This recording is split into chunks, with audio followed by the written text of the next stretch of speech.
Private landowners are being sued by federal government here because of the border wall. Yes.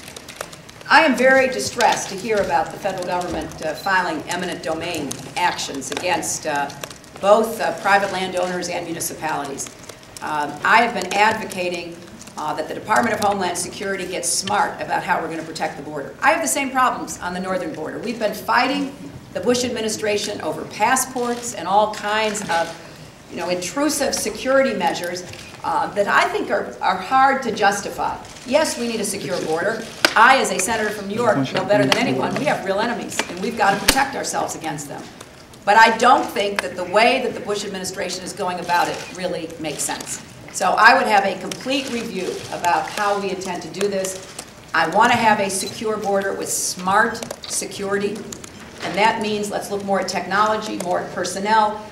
We need to be looking at the entire border, and I intend to make that a high priority. Senator Clinton, with so many wins, local leaders have come up with a levee fence plan instead of building a wall, just a levee fence. Could you elaborate on that? Are you for it or are you against it? Well, that's the kind of review that I want to have. We need to listen to local people. The people who live here know more about what it will take to secure the border without interfering with business, recreation, family relationships.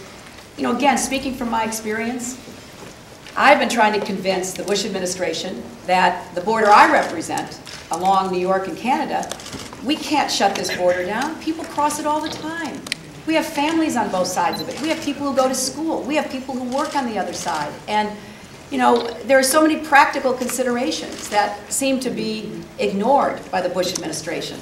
So I will certainly listen to local people, especially local leaders, about how we secure our border and make sure it stays.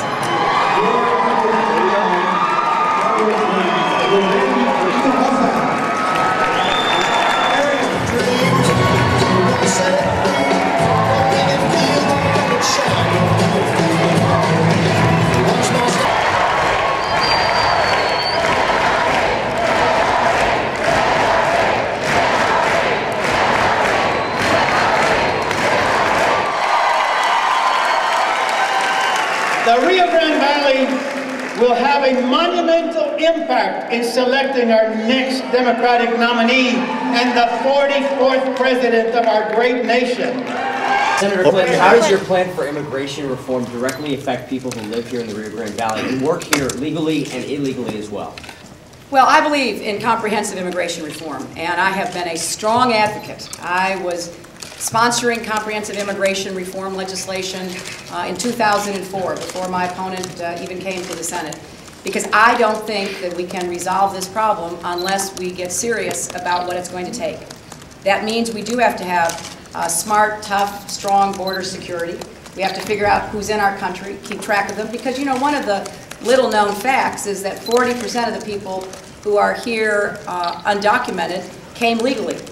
And it's not only our southern border. I represent a state along our northern border. So I see the entire challenge that we confront. Does that include a border wall? We have to crack down on employers who exploit undocumented workers and drive wages down for others. We need to do more to help communities like McAllen and all those along the border bear the cost for health, education, and law enforcement. I've said many times, as president, I would make it a high priority to work with our friends to the south to try to help them create more jobs for their own people.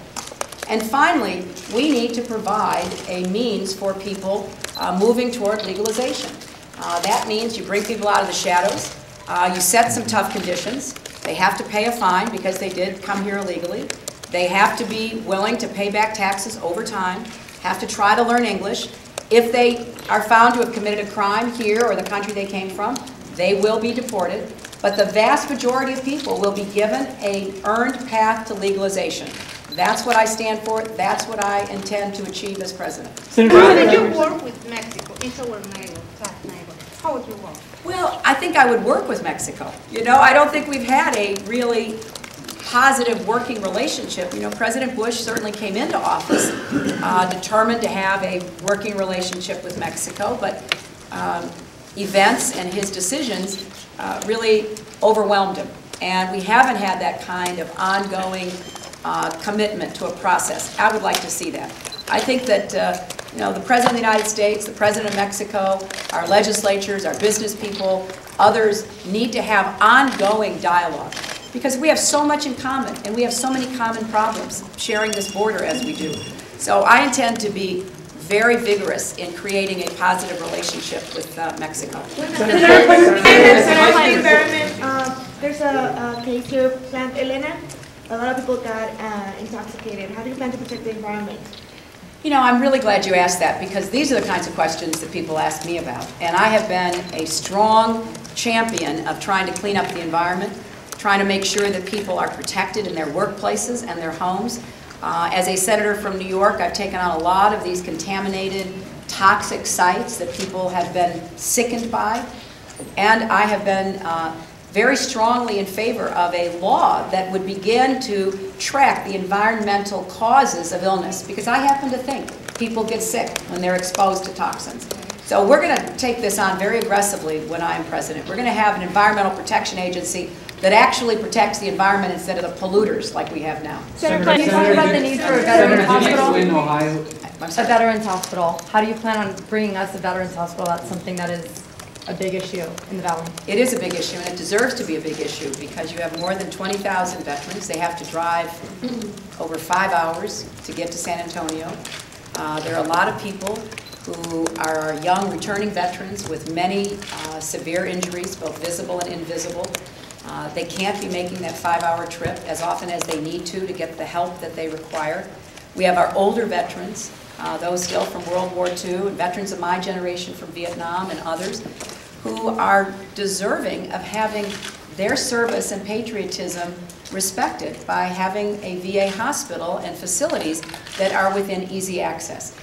I led the fight against the Bush administration trying to close veterans hospitals, and I'm very proud that as a result of my efforts, we kept open a lot of our veterans hospitals in New York, because I could make the case that people deserve to have a VA system that was going to deliver what they needed, the kind of results that I'm talking about that the government should be producing. And I think that the people of the Valley, particularly our veterans and their families, deserve to have a president who will do what it takes to honor their service and provide them with what they need.